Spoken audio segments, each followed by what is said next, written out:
video, I'm going to go over with you a 3-step pricing strategy that we use in our team to get properties sold. So we've been using this for years, and we find that this is the most effective way to explain what the best pricing strategy is for a particular property and a particular client. So there's 3 parts to this. You have your high, your medium, and your low price. This definitely isn't rocket science, but at the same time, it's really so simple when you just break it down like this.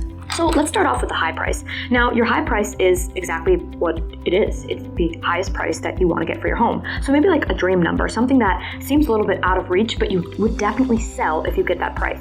Now you have your medium number. This is going to be the average price that the market is basically saying that your home is worth. So we're looking at comps to get this number and seeing exactly what we think that the market is definitely going to say this home could be sold for. Now you have the low strategy. So this price is going to seem low. It's going to seem like you're leaving money on the table with this strategy. It's going to definitely be lower than the comps are telling you because the comps are going to be the average strategy. So typically people are always like, well, why would I ever want to go with that strategy? And we're going to break that down in this video. I'm going to go through each one of these and what the pros and cons of each one are. So going with the high number. So when you're going with the high strategy, you have to be prepared for something. So time of the essence with this strategy does not come into play because you will sit on the market. You will sit on the market. And if you don't sit on the market, that means that the high number that we went with was actually the average number. So it wasn't the high number after all, because in this strategy, you know that your days on market are going to accumulate and you're just waiting for that buyer who is going to pay that premium price. So we hardly ever suggest going with that strategy because if you truly want to get your home sold, this is not going to be the direction to go in. Because if you think about it, it's more of like, it would be nice to sell my home at this price. I hope I can sell my home at this price, rather than using any data to figure out where the market is actually saying your home's worth is. So that's going to be the strategy. Now is the average strategy, which is where most people fall into.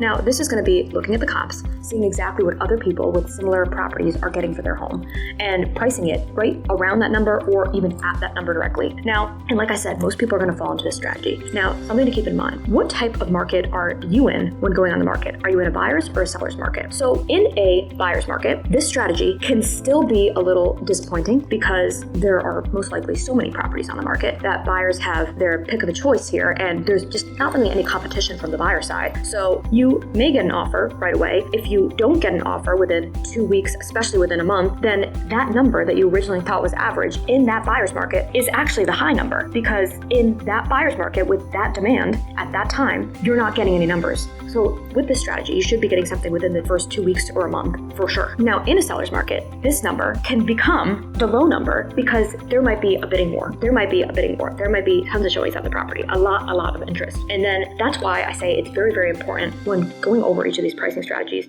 to know, are you in a buyer's market or a seller's market? Now, because that will, again, affect each one of these strategies and which one you should go with. Now, let's go with the low strategy. Now, you might be thinking, why would I ever go with the low strategy? That just makes no sense. And here is the psychology behind the low strategy and why I actually love this strategy so much.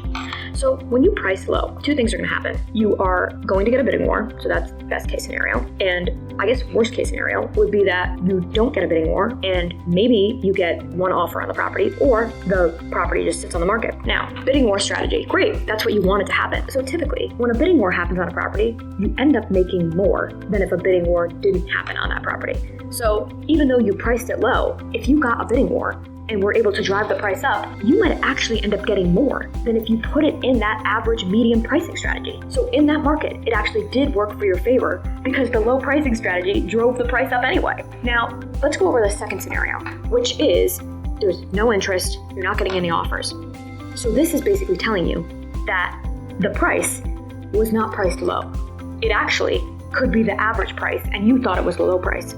So it's basically telling you that it's not a low price for the market that you're in right now. And I know that that could be frustrating to hear, but this is how you test out the market and see where it is at that time. So over the past 3 years, we have seen cycles in the market, crazy cycles in the market. So cycles that we've really never seen before in such a short amount of time. So if you think about it, one of these strategies might have worked really, really good during that seller's market, but then during that buyer's market, not so much.